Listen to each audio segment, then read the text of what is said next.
Bienvenue les élèves de la deuxième préparatoire. On continue aujourd'hui à étudier ensemble les théorèmes qui concernent le triangle isocèle. Alors, premièrement, théorème 1. Dans un triangle isocèle, les deux angles à la base sont superposables. Et nous avons su déjà dès la première préparatoire que superposable veut dire qu'ils ont deux angles qui sont superposables. Ce sont deux angles ayant la même mesure. Alors, superposable, alors, si on a par exemple le triangle qui est devant nous, le triangle ABC, de telle façon que AB est égal à AC. Alors, maintenant, on peut dire que le triangle ABC est un triangle isocèle. Un triangle isocèle, c'est un triangle ayant deux côtés de même longueur. Alors, où sont les angles de la base? Alors, puisque ça c'est un triangle isocèle, on va nommer A, on va appeler le sommet du triangle isocèle. Et on va appeler BC, par contre, c'est la base du triangle. Et ces deux côtés AB et AC sont appelés les côtés du triangle isocèle. Alors, les angles de la base sont, pour ne jamais confondre les angles de la base, n'est-ce pas, ce sont AC et AB sont deux côtés égaux, alors ils sont opposés à deux angles qui sont superposables, puisque AC est opposé à l'angle B et AB est opposé à l'angle C. Alors, on va dire que mesure de l'angle B est égale à la mesure de l'angle C. Alors, la mesure de l'angle B est superposable ou est égale à la mesure de l'angle de la base. Pour ne jamais confondre les angles de la base qui sont superposables, on fait ces deux flèches. À partir des côtés qui ont la même longueur, on fait chaque flèche du côté au angle opposé, du côté à l'angle qui lui est opposé. Alors ces deux angles sont de même mesure ou superposables. Maintenant, avec l'exercice qui vous demande de savoir l'angle inconnu. Alors, on a ce triangle. Il me demande dans ce triangle de trouver la mesure de l'angle X et dans celui-ci de trouver la mesure de l'angle Y en degrés. Alors, si on va prendre le triangle qui est à gauche, on peut voir les deux côtés opposés et à partir des côtés qui sont de même longueur, celui-ci et celui-là, on fait des flèches. Chaque côté qui est de même longueur fait une flèche à l'angle qui lui est opposé. Alors, les voilà les flèches. Alors, on sait maintenant que l'angle X en degrés est égal à cet angle qui est en degrés.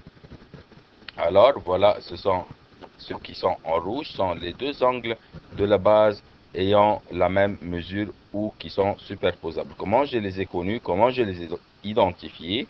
J'ai commencé par les deux côtés qui sont de même longueur. Et à partir de ces deux côtés qui sont de même longueur, on a tracé une flèche à partir du côté à l'angle qui lui est opposé.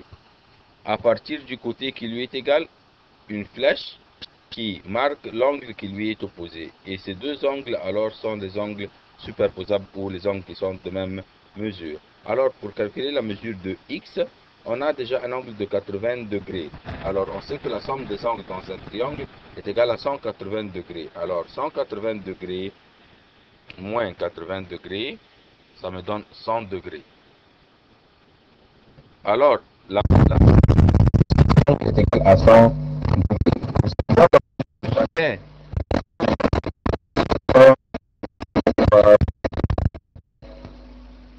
Alors, chaque angle sera égal à 30 degrés. On va marquer l'angle qu'on a calculé. Alors, ici, c'est 50 degrés. Et ici encore, c'est un angle de 50 degrés. Alors, voilà, x est égal à 50 degrés. Alors, dans l'autre triangle, le triangle qui lui est opposé, pareillement, on va commencer dès les côtés qui sont de même longueur. Celui-ci et celui-là. De chacun de ces deux côtés, on va faire une flèche à l'angle qui lui est opposé, l'angle qui est face à face. Alors, ce côté marque cet angle. Et ce côté marque ou cet angle. Alors, les deux angles indiqués par les flèches sont des angles superposables ou sont des angles de la base qui ont la même mesure ou qui sont superposables. On va les indiquer dans ce triangle par le signe X. Alors, ces deux angles sont de même mesure. Puisque celui-ci est égal à 74 degrés, alors on peut dire que L degré est égal à 74 aussi degrés. Car ce sont deux angles de la base qui sont superposables et qui sont de même mesure. Alors on va dire que cette partie est égale à 74 degrés. Alors L, l'angle L qui est en degrés, est égal à la somme de ces deux angles, le point et l'X. On va ajouter le point à X, car L, comme vous voyez, l'angle L, il m'a dit que l'angle L, c'est toute cette partie. Alors, angle L est égal à, mesure de l'angle L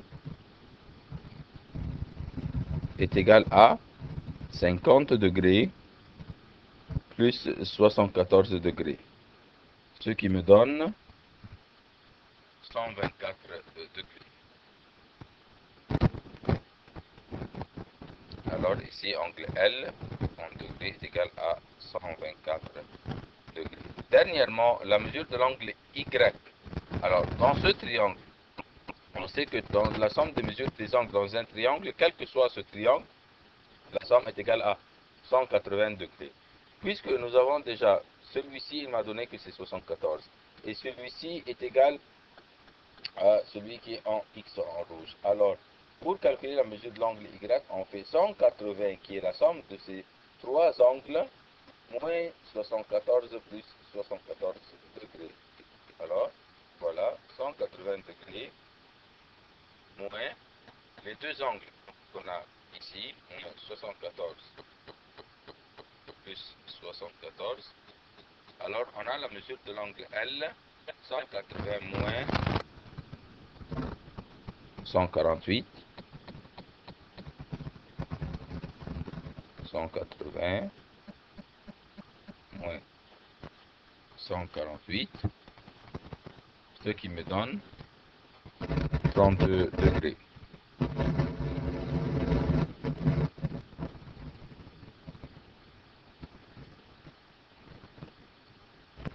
Alors, la mesure de l'angle Y est égale à 32 degrés. Alors, dans l'autre exercice, dans cette figure, on a un triangle et un triangle isocèle. Voilà les deux côtés qui sont de même longueur. Et il veut calculer la mesure de l'angle E et la mesure de l'angle M. On voit bien sûr que ce petit carré au sommet du triangle, ça veut dire que l'angle ici est égal à 90 degrés. Alors, comme nous sommes habitués, dans n'importe quel triangle isocèle, on départ des deux côtés qui sont de même longueur, celui-ci et celui-là, car il y a une tirée sur ces deux côtés.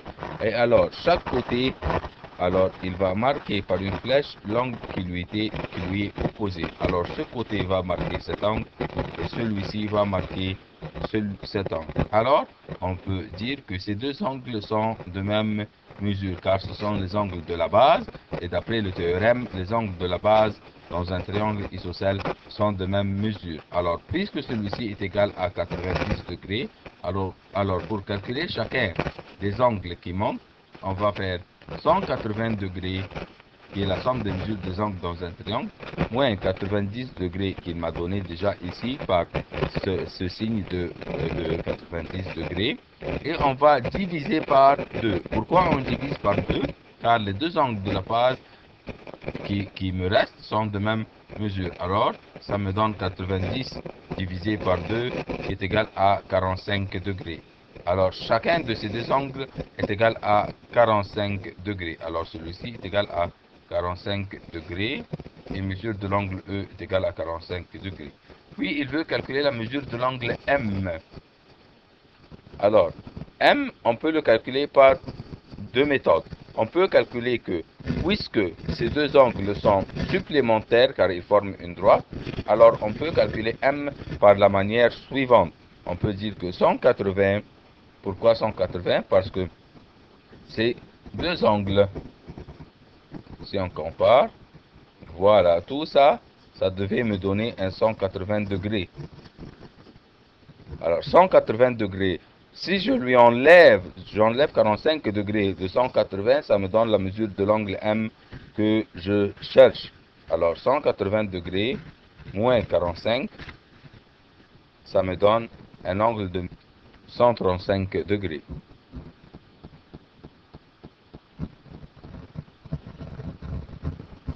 Une autre manière pour calculer la mesure de l'angle M, on peut voir clairement que l'angle M est un angle qui se trouve à l'extérieur du triangle. Alors on appelle ça un angle extérieur. On sait de la première préparatoire que la mesure de l'angle extérieur d'un triangle est égale à la somme des mesures de deux angles intérieurs.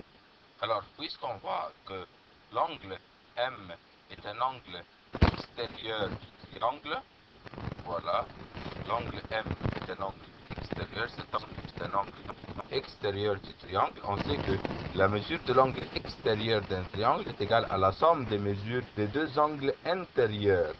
Mais lesquels? Les angles intérieurs que ne lui sont pas adjacents. Alors, celui-ci, qui est 90 degrés, et celui-là qui est 45 degrés, car ce sont les angles intérieurs du triangle. Celui-ci et celui-là sont des angles intérieurs à l'intérieur du triangle et qui ne lui sont pas adjacents. Ça veut dire qu'ils sont loin de l'angle M qui est l'angle extérieur. Alors l'autre façon pour calculer la mesure de l'angle M, c'est-à-dire que c'est à considérer que l'angle M est un angle extérieur, alors est égal à la somme des mesures de deux angles qui sont intérieurs et qui ne sont pas adjacents, qui sont 90 degrés et 45 degrés, ce qui me donne encore une fois 135 degrés. Alors, l'angle M égale à 135 degrés.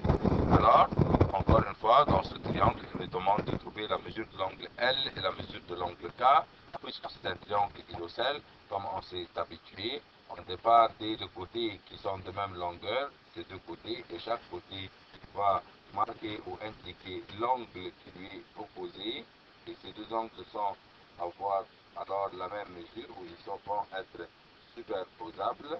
Alors, ici est égal à celui-là, d'après le théorème. Alors, la mesure de l'angle L est égale à 65 degrés, et la mesure de l'angle K, on va dire que la somme des mesures des angles dans un triangle est égale à 180 degrés.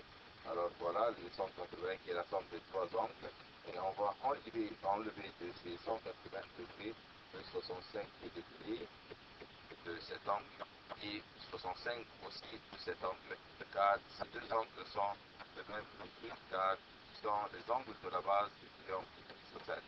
Alors moins 65, ça, la superficie, 65 qui est celui-là, car ils sont